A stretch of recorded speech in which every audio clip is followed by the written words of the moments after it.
لم تكن عاشوراء هذا العام حدثا عاديا في النبطية، فالمدينة التي أمضت أشهرا تحت القصف تستقبل أيامها العاشورائية بين أبنية متضررة وشوارع ما زالت تحمل آثار الحرب.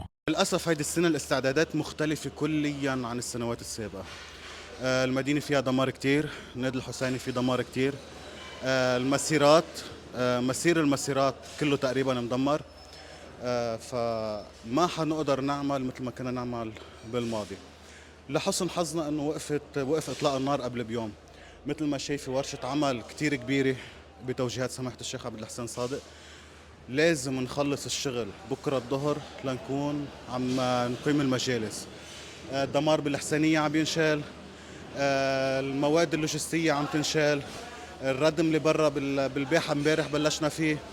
السوق التجاري مطرح ما يصير المصير من اول حي السرايا كمان نظفناه مبدئيا، بس لنخلص هون بنرجع بنطلع على فوق.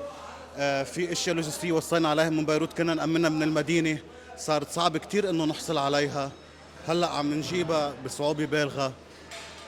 كل شاب باسعاف النبطيه او في متطوعين من المدينه انت شفتيهم عنده انتماء لابا عبد الله قرب وعم يشتغل معنا. عاشورا إلى قيمة كتير كبيرة عنا بتتجلى بكل شخص موجود فينا هلأ.